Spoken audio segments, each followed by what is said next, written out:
Hi everyone, I'm in the garden today.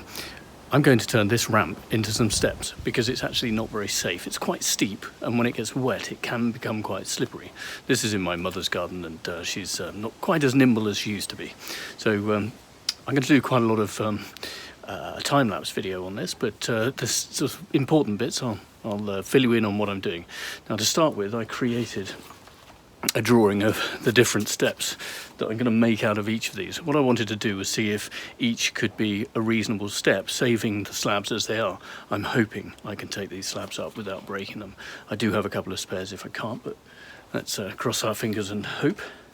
What I then did was I measured the level of each of these with a tape measure to the ground to see how high they come at the moment, right to the top where the last step will be.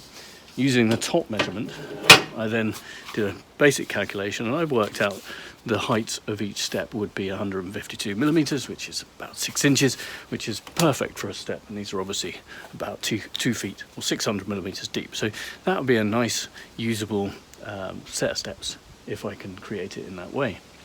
So first off, I'm going to just discut the various mortar joints and see if I can carefully loosen these slabs and remove them. Just a word of caution, disc cutters like this one here, probably among the most dangerous tools that we have in the shed or workshop. As hand tools go, that one's a monster. It'll chop bits of you off or mush them to bits without a thought. Very, very dangerous. Definitely worth learning how to use it carefully in a controlled environment. Definitely worth wearing appropriate PPE. Obviously I've got my glasses on. I'm going to be just trying to stay upwind of this so that no bits of me are behind it. It can't possibly hurt me, and hopefully it'll be a safe journey. Let's see how we go.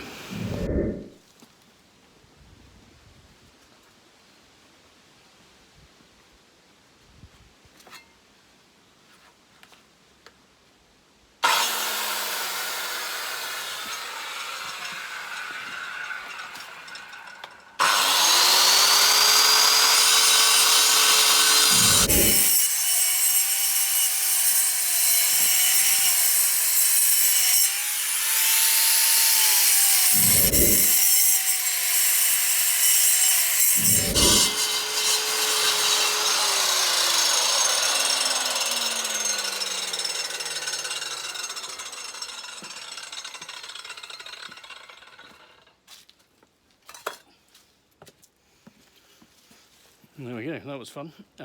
As you can see, it's pretty dangerous, pretty noisy. Ear defenders are going to be a good idea too if I'm going to use this a lot. So let's see how we go.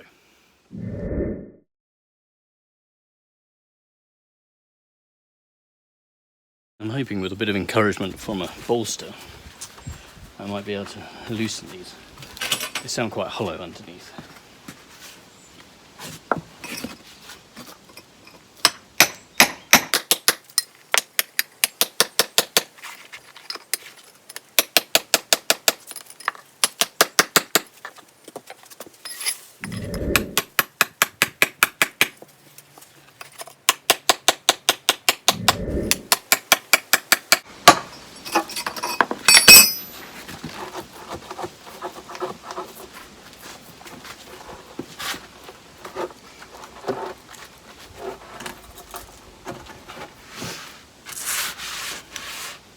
There we go.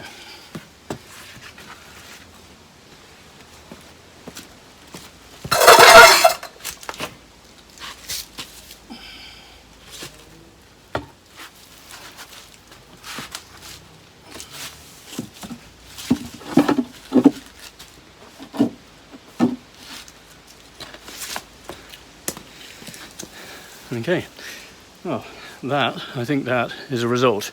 I'm going to keep going and see if I can get the next ones up, and then cut whatever gaps I can get into just to try and give them some freedom to move. And yeah, let's see how we get on.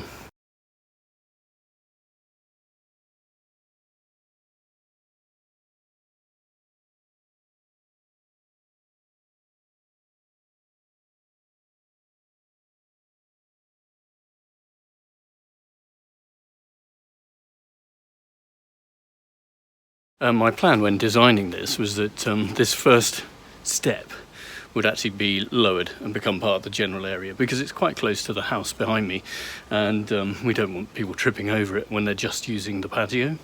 So that one would be lowered. The first one would then be at 152 millimeters, which is sort of most of the way to the top of its height. So I need to lower the top bit a little and raise the rest of it, probably using some bricks on the front, but I'll need to clear that out of the way. So I need to get rid of everything that's here for the first slope, or the first part of the slope, and then the second one I'll need to reduce the top and build up the bottom, but clear an area to create an edge. So there's some sort of foundation work to do here. So yeah, let's clear this away and see how easy it is.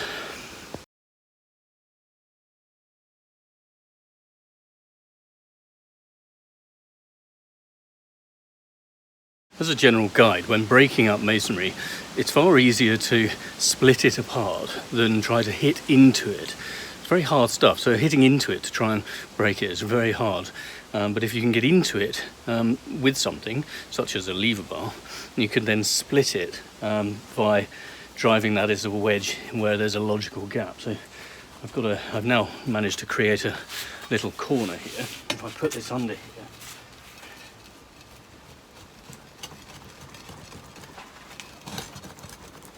so you can see that this whole area is now moving. If I get another one,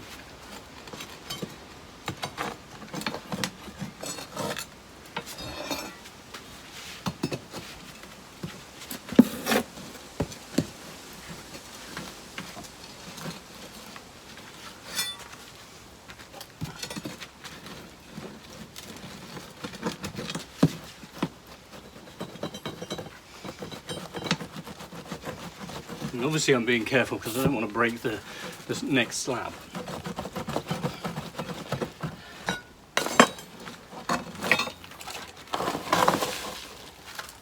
Okay.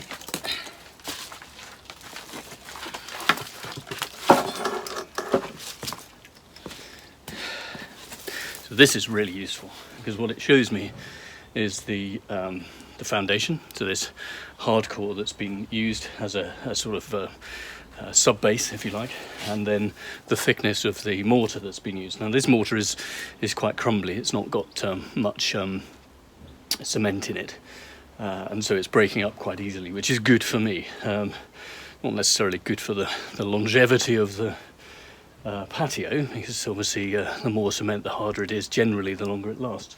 But this is really good because it means that I can definitely lift this and break it up, and it'll be easy to form my new step shapes, which is fantastic news. So I'll put you back on fast and we'll get this lifted.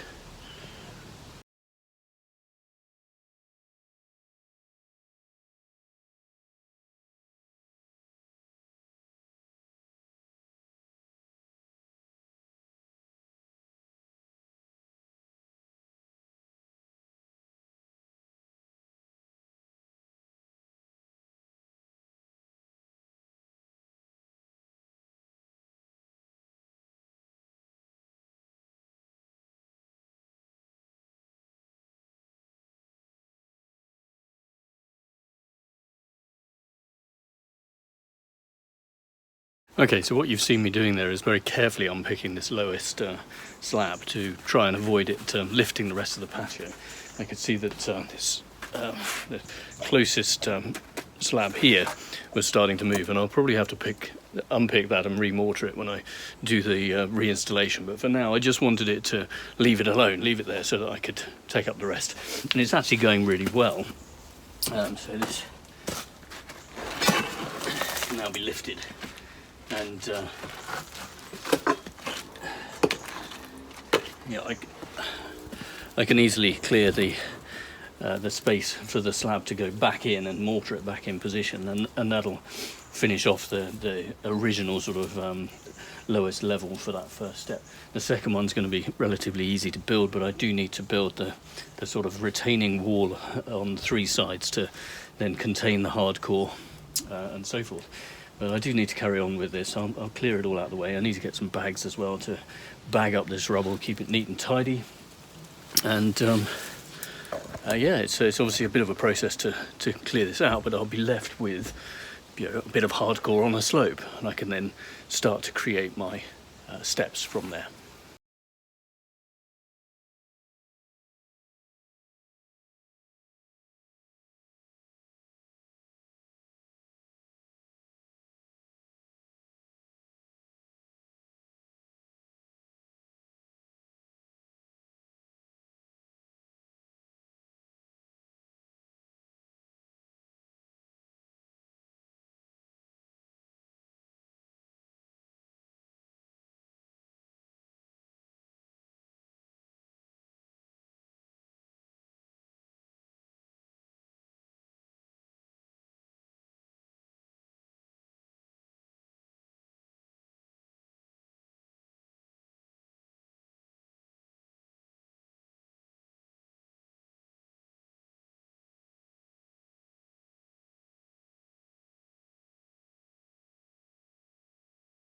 Of course, nothing is ever quite as simple as it seems. When we look at the pattern on these slabs, we see that there's a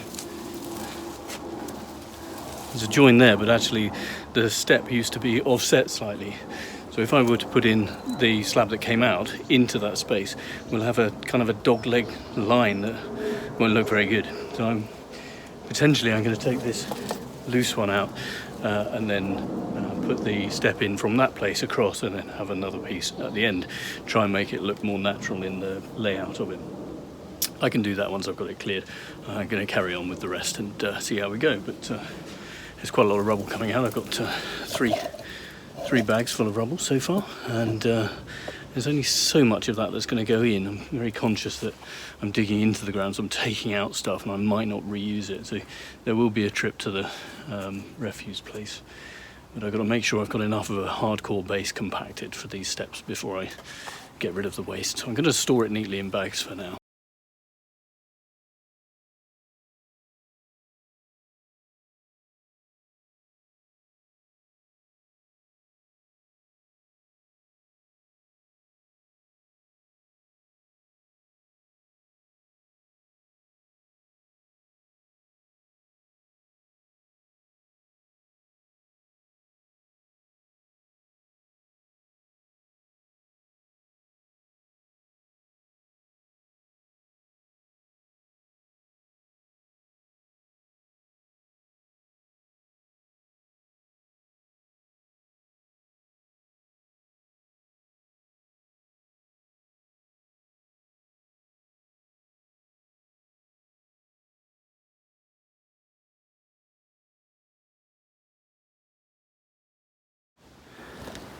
Okay, so we've now got to a place where a considerable amount of this ramp has now been lifted, and well, it's now lunchtime, so I'm going to go and have a bite to eat for lunch, and when I come back I'll break up this nice neat pile I've got here and put that in rubble sacks too. But yeah, let's go and have a bite to eat.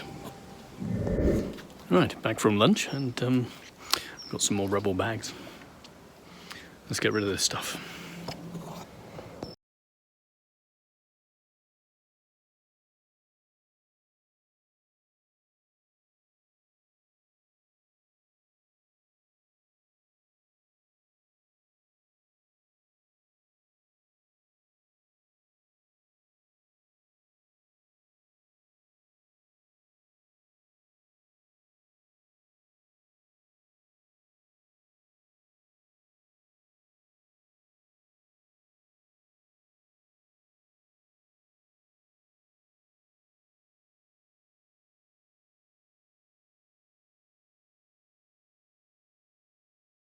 What I've just found whilst digging here is mud. Now this came out of this point here, which is towards the back of the first step, or the first slab, which I'm sort of going to relay at the same level. It's quite important that beyond that point there's enough substance to support the next step and that riser for the step. So obviously I'm aware now that I'm into mud, so I need to be looking at some kind of foundation. The sandstone subsoil here is actually quite close to the surface, so I'll dig down a bit and see if I can get to that and provide some support. But for now, all I'm doing really is just clearing this to try and get it back to bare earth, clear these roadstone into a bag so I can reuse it later. And once that's done, I'll see what I've got to work with. I can start forming those steps, and where I need foundations, I'll cut those in, or make sure there's enough support from the surrounding area.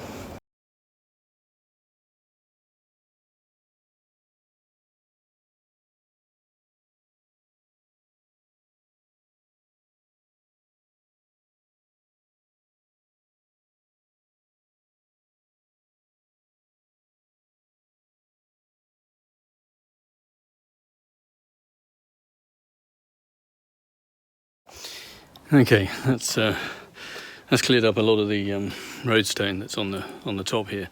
We're quite quickly down to soil, which isn't so great, but I'm thinking I'll have to dig foundation trenches at the front of each step, and that's fine. So let's crack on. I've lifted 4 of the steps now. If we move on to the next one, let's pop you. Yeah, and you can have a look. We'll go for the next section up. And that's the last one. So I've done 1, 2, 3, 4. There's actually 4 steps to prepare, and the base at the bottom here. So let's work on the next one up there. Let's get the cutter out again. I'm going to need to take some of the bits above where I'm actually working to. So I'm going to do the last slab that you can see. That's going to sort of form the next step. But the ones to the right of it span across into the upper section, so those I'm going to lift too, and sort of just raise the front edge of them a bit to try and level it slightly.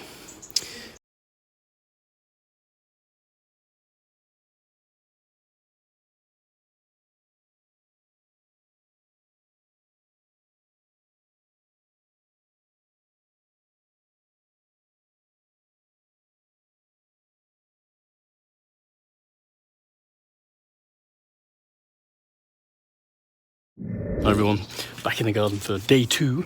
The ramp is clear. I've managed to finish that off. I got rid of the rubble into bags, ready to go. What I'm now thinking is I need to dig foundations, because when I walk on this, it's very soft. This is topsoil that's just underneath the sort of skim of mortar that was put down. I can't just use mortar, the steps wouldn't be strong enough. So when you stand on the edge of a step, then you'll squish into the area that's local to it. So these need more support. So these sort of areas underneath what will be sort of brick supporting will need some kind of foundation. So I'm going to dig some strips. I know the subsoil is quite close to the surface, so I should be fairly straightforward with this. I've got my spades, and see if I can set out trenches that will support the bricks that will then in turn support the slabs. So we'll do a fast track bit as usual.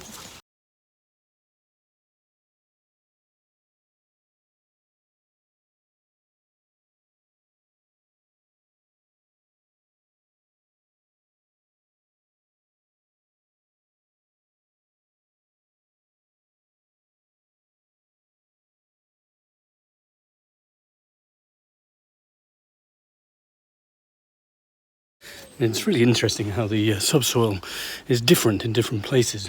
At the front here, in front of the wall, the subsoil has obviously been disturbed, and I'm digging into it, and it's quite soft to a depth, and then there's water seeping in. It's also quite wet. Yet as soon as I've gone back to the next step, I've immediately gone through to very hard subsoil. So this subsoil hasn't been dug before. It's kind of fresh and it's hard and solid. So I'm going to apply different rules to the different types of hardness of the soil that I find during this process. And I'm hoping that the steps further up won't need very deep foundations, unlike this first one, where I've had to go down a long way to find something that's at least reasonably hard. There is also a wall in the front trench there. The front edge of it is an existing foundation, so I'm obviously not removing that. I'm incorporating it into the into the new foundations. But it's interesting.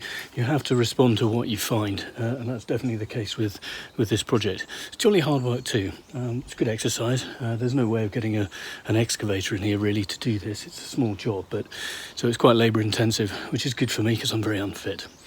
Right, we'll go back onto time lapse and yeah, crack on.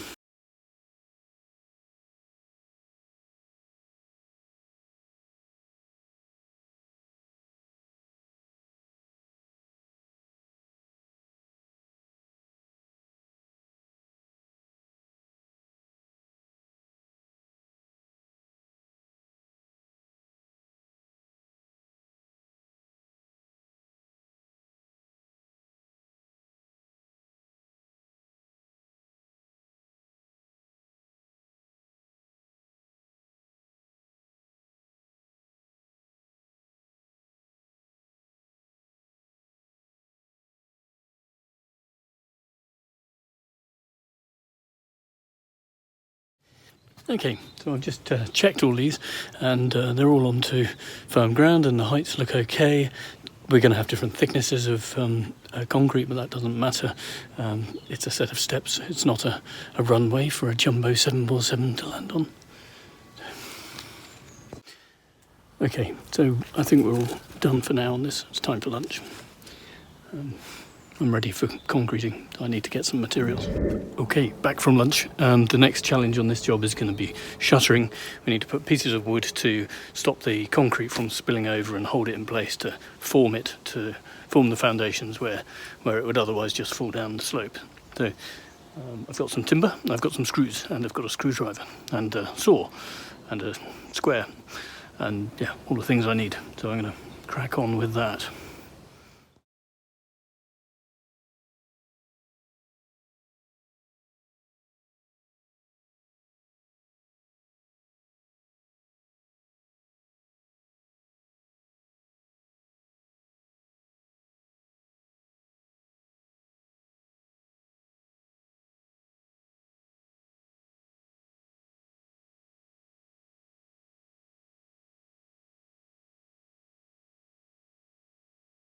Okay, I'm going to mix up some concrete for the bottom one. I'm using a 3-to-1 mix as per the suggestion on the bag. There's 2 bags of ballast on the tray, so I'm going to use 2/3 of this bag of cement, and then obviously that mix in, so 6 bags to the 2 of cement that I've got here. I'll probably need more, but we'll see how we go. So. Beware the dust if you're using cement. It's not very good for you.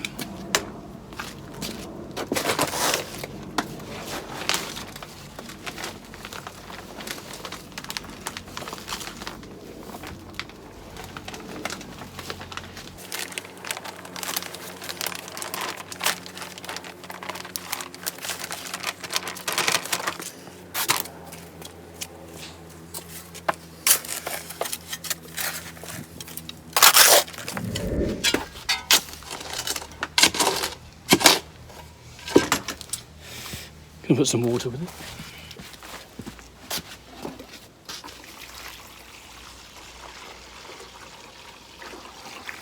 And bear in mind there is water in the bottom of the trench, so I don't want to be too wet.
Okay, obviously not enough.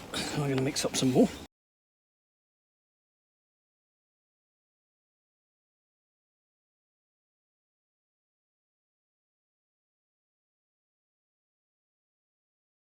I just noticed the bags say 4-1, and so there's obviously been a change in recent times, and cement's stronger. So I'm actually going to do 4-1 from now on.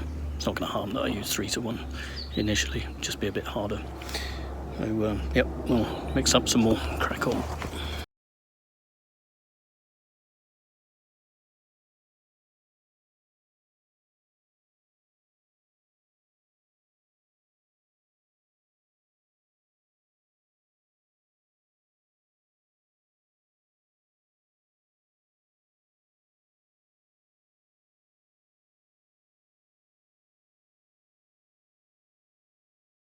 Okay, back for day 3 on the new step project, and you will have seen yesterday that I was obviously casting this area.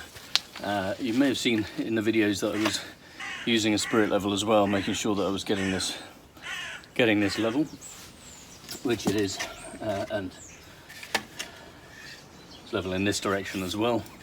The drop from here down to the finished surface is 152, less the thickness of the slabs and mortar, so 25 to 30 millimeters of slab and mortar that will end up on top of the bricks.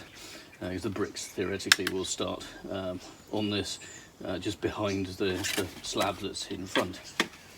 This surface below, this concrete, is actually a little bit low, and that was because I was concerned about the edges and what I was working on with it. I may actually lift the slab over that side because it's a funny shape, and I might need to recut it to fit around this, and I might actually put a form around it and put just a bit more concrete in there to finish that off.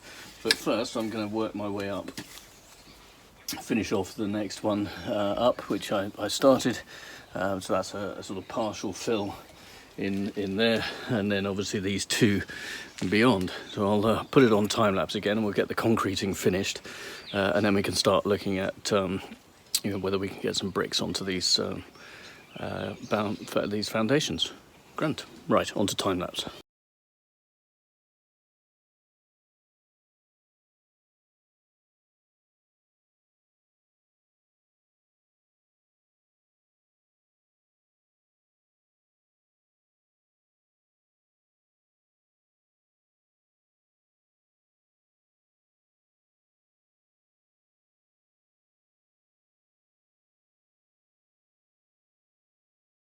You will have noticed that I've been doing an awful lot of measuring and level checks here, and that's because it's actually very easy to get this part wrong, and you only get one shot at it. This bottom step's already set, can't change that, and it's actually pretty close, but it is a little bit high. The next two I was very keen to get right, because if I keep going and use too much, then we end up with a gradual increase in the overall height here, and the last step would obviously be very much smaller than the others.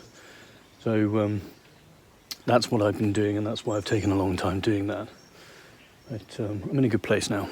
These are all okay, so we'll carry on.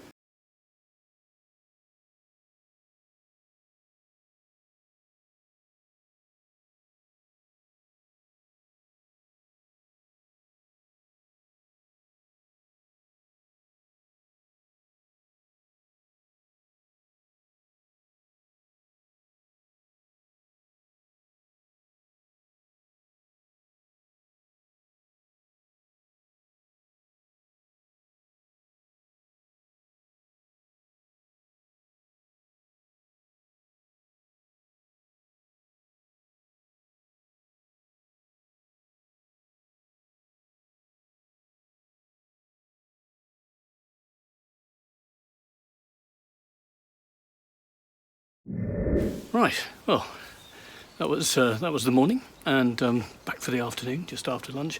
I brought some bricks. These are from the stock of stuff that I couldn't possibly throw away because it might be useful one day. These are reclaimed Victorian bricks that are mostly in good shape. I wanted something deep because the height that I'm going to try and make up under the, for each step is, well, calculated to 152 millimeters. But if you take the thickness of the slab off that, because that's going to be on top in each case, then obviously it's less than that, probably 30 millimeters less, so 120 or something. These are about 75, 80. Any size brick, if you try to do two of them, it'll be too thick. So I've gone for thick and have a thick mortar course beneath and then mortar on top. And yeah, we'll see how we go, but I can at least put them on these first two where the mortar's, where the concrete's gone off. So first things first, let's get rid of the timber that's in front of this step here, because we don't need that anymore. Kind of obstructing my view.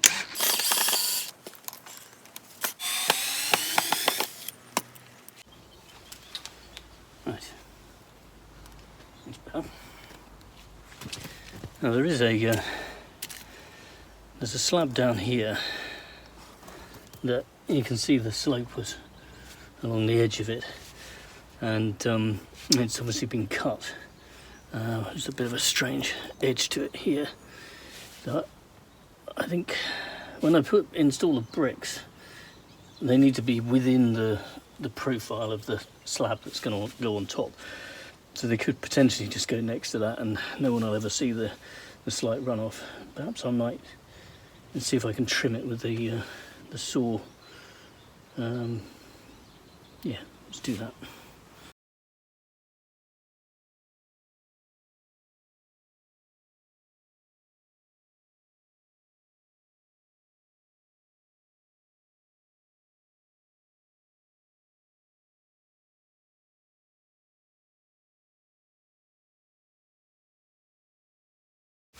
Okay, now thinking about how it was laid out before, the first step there is going to be forward of the wall on the right side.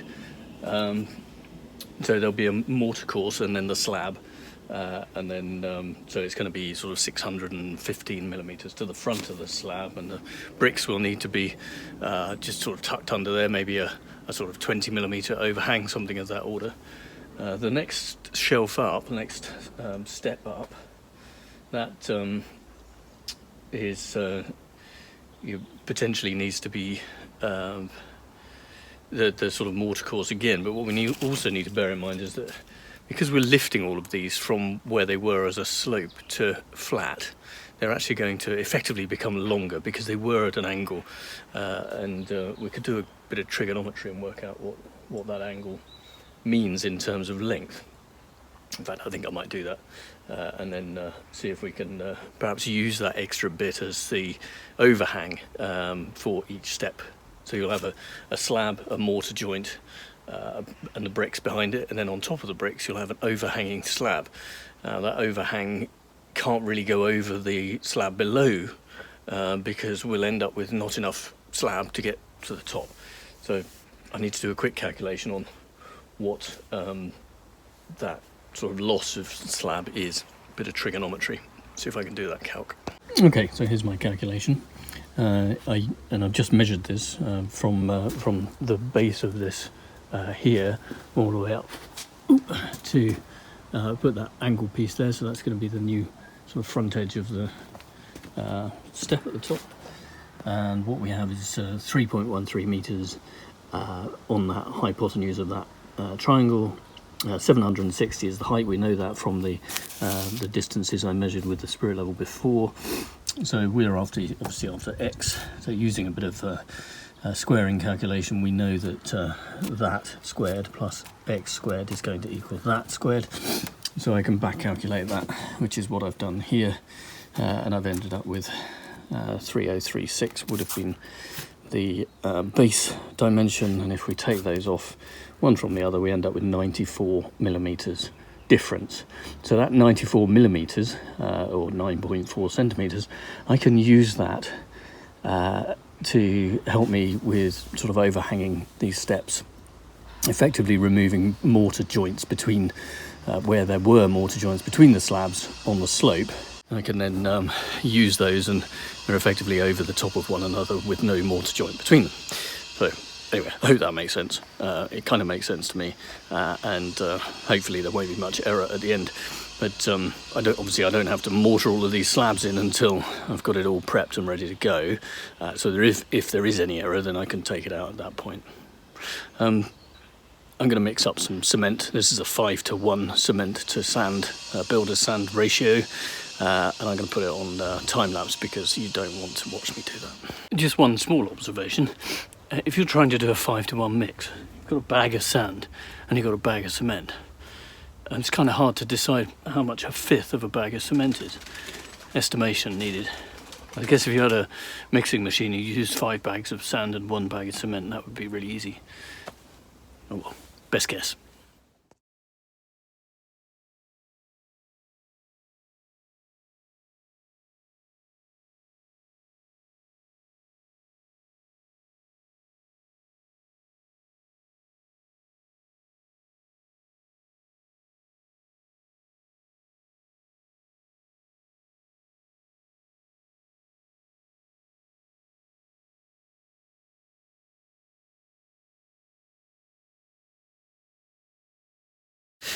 Right, before I go further, I'm going to mark a line on here and see if I can create a brick front edge here, going across to the level on the next concrete up. Because that's probably a good one to start with. You can see that's the height we're trying to achieve, and so because there's a bit of overheight on this, I know it's quite an easy one to manage. So I'm going to do that first. Let's, I've checked this wall. This wall is square over here. This over here is square. So I'm going to mark this along here.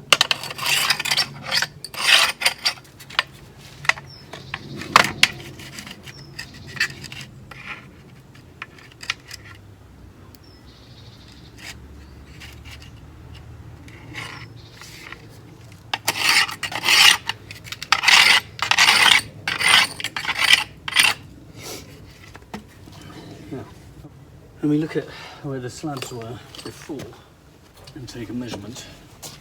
He says, hoping to find a tape measurement. Let me go back over here.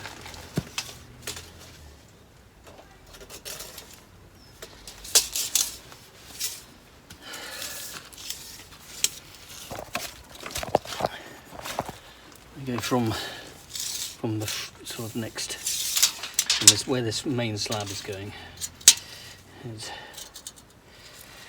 from 60 to here, and then we carry on.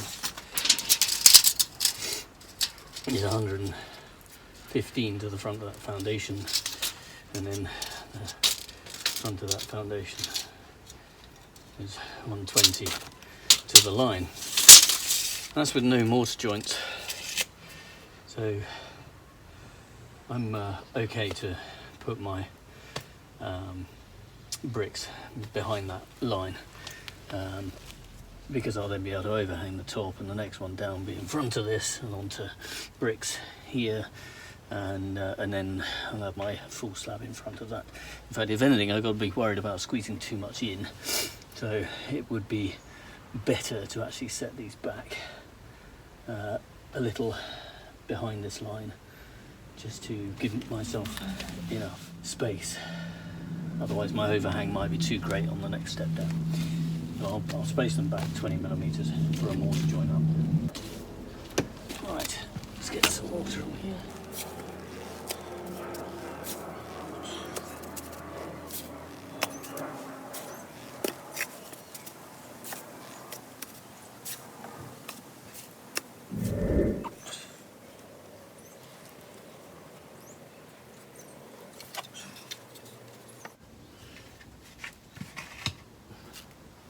Quite a thick mortar joint, this one.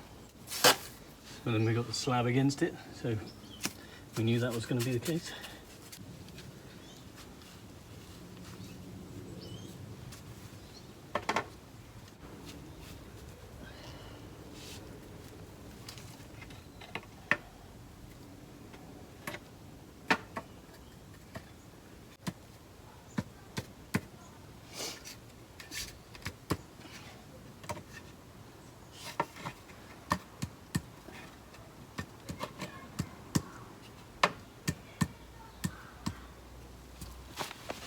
You get the idea. Let's carry on fast time.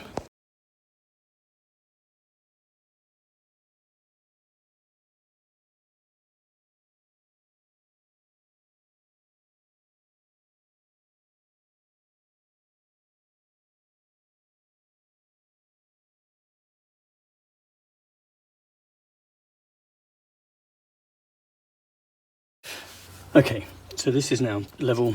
It's straight. It's level across onto the concrete behind, so I can bed mortar my and bed my slab onto these with it overhanging the front and overhanging it onto the back onto the concrete. That's the same level, and that was deliberately like that. These two I've put in behind. These are scrap bricks. They're the same size, but I've actually put them on edge because it's so deep, just to save wasting mortar.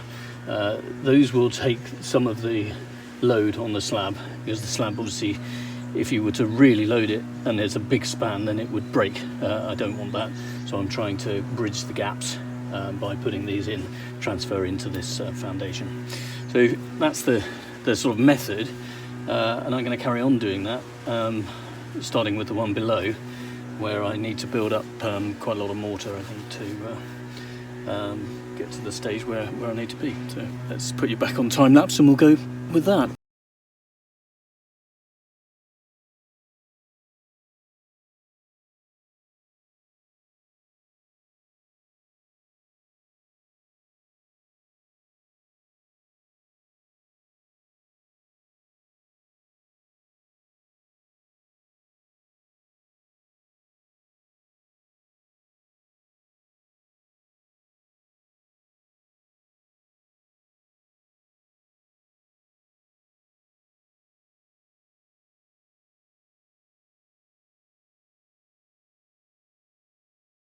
Hey everyone, we're into day 4 of the steps project. It's very exciting. Yesterday I managed to complete a row and a half of bricks, and I can carry on with those bricks today and get the fronts of all of these steps completed, ready for the slabs to go on the top. It's looking tidy, it's looking good. I'm quite pleased with it so far. It's difficult to predict how long these things are going to take. At the start of this, you might have thought, a couple of days, maybe 3. Well, we're into day 4 now. It's probably going to go into day 5 as well. I've already used 12 bags of ballast and 3 bags of sand, and so the materials are stacking up. So be a little bit sympathetic for your builder or your partner if they're doing the work for you. Things do sometimes take quite a long time. Anyway, let's get back to the time lapse and the bricklaying. And thanks for watching, keeping up with this one. Actually, there is one sense check I just wanted to do with you before we go on. This might be useful, but if you remember, we got 152 millimeters between the different brick courses. So if I were to set you down on this brick course, this is the first one, the second one's there, and just pop you there so that you can see both. There's a tape measure. You get a spirit level. Now, if there's any discrepancy in the height of my foundations, I can adjust for that in these brick walls. So if I set this spirit level up so that it's level, a bit tricky for you to see the bubble, but I've got it in my view.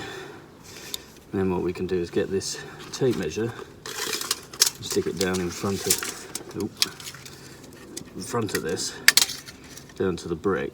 Let's get that level, down to the brick. And what I should find is that measurement to the top of this level, or to the bottom of the level rather, is 152 level out there. I've actually got 154. Oh dear, 3 millimeters out. But there we go. That's the sense check that I'm going to be looking for. So when I come to do the next one, I'll obviously go from this row here, and I'll check the height of the next one will be measured off this one, and then I've got my repeat through, and the same for the next one down as well. Useful double check.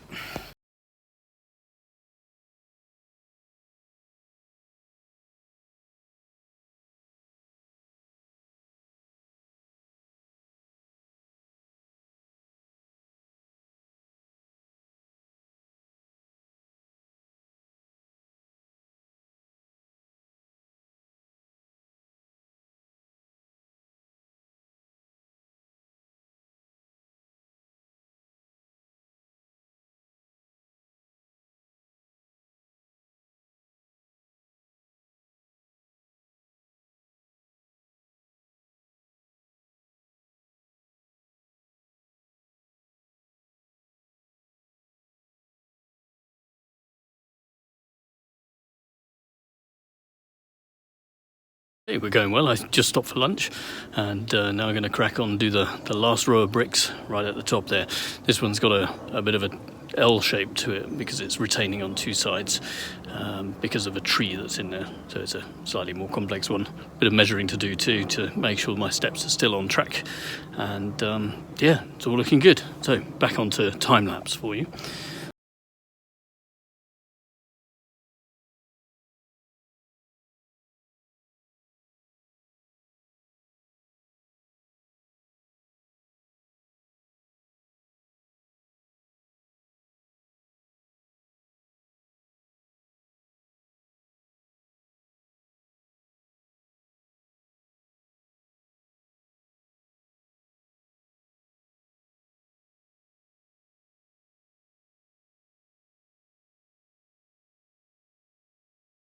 Okay, so the brickwork's now complete and it looks rather terrific. The next task on my list is the paving slabs, and obviously preparation underneath for those. The first paving slab I want to concentrate on is the one in front of the lowest step. This is where the ramp used to start. And I have a loose sort of half tile. It's actually less than a 3. It's not a 300 by 600, it's about 250. It's been trimmed down. So I'm going to remove that. I'm going to put a 600 by 600 in its place, and then I'm going to put a 300 by 600 beyond it into a small end piece that I'm going to take out as well. And that'll leave a small space that needs to be filled, and I'll find that piece when I've done all of the other slabs afterwards. So let's get you on time lapse, and we can remove these and yeah, well, see how we go.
Hi everyone, this is now day 5 of the step project.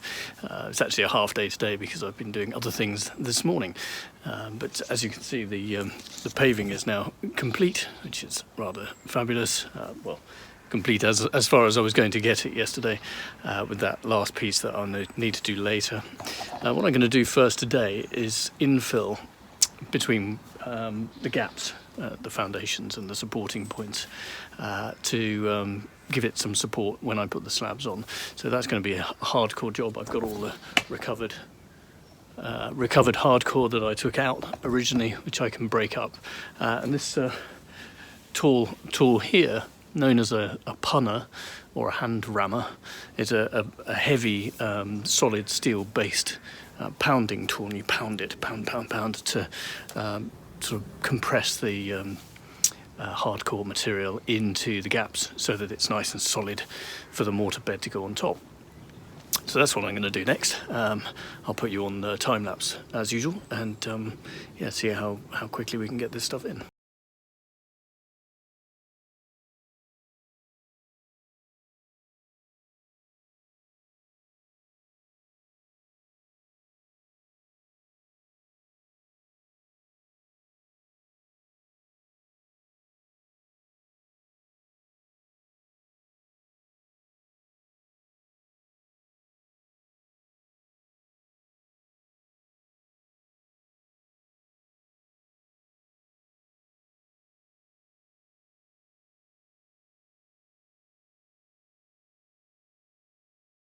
Right, hardcore's now in, and the next step is to lay these slabs. So hopefully I can get the same level of mortar under each of these, try and make them as even as we can, As usual, we'll put it on time lapse, and yeah, let's see how it goes.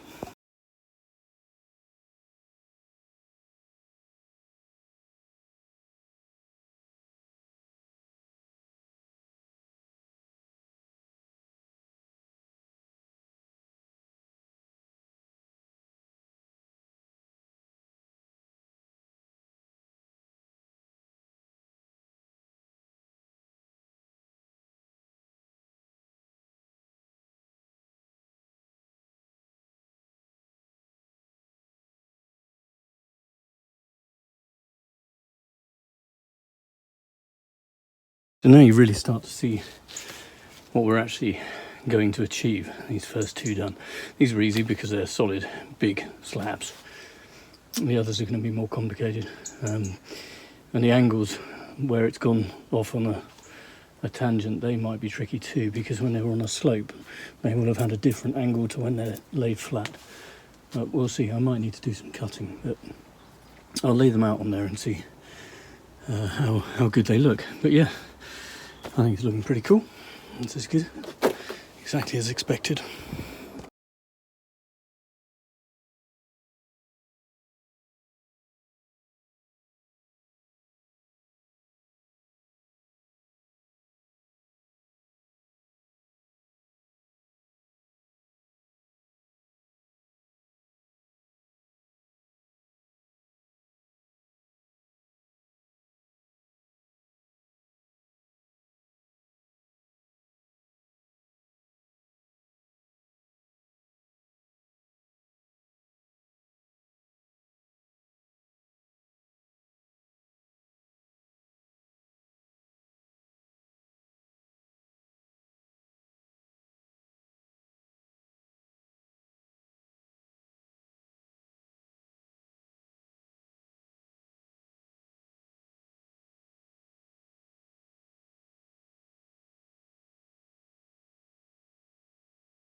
There we go, that's the end of day 5, and yeah, it's looking good. And day 6 we'll come back, finish off the last few slabs, get them pointed up, clean up, and hopefully that'll be that. Right, back for day 6. You may have noticed, although it's perhaps tricky to, that the steps I've been making sure that they slope ever so slightly down to the front. They're level across the back, but they slope slightly down to the front. That is so they shed water. You can barely notice it, but if it rains, there'll be no puddles, there'll be no ice when they freeze, and hopefully they'll be safer as a result. So yeah, slight slope forward, hardly anything. Right, I'm going to cut the last few bits. This one down here needs to be cut, there's one up the top needs to be cut before it can be put back in. Then I'll mortar them in, all my mortar joints, and finish off the whole job before I can then tidy up and clear up and go home. Right, so let's put you back on the time lapse and get these slabs cut.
So there we go. I think we've reached the end of this project.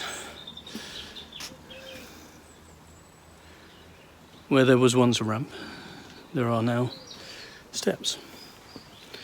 And we can climb those steps to the top.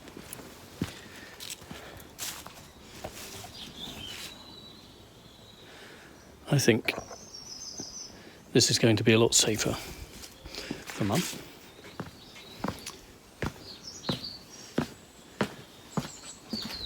That looks pretty cool too.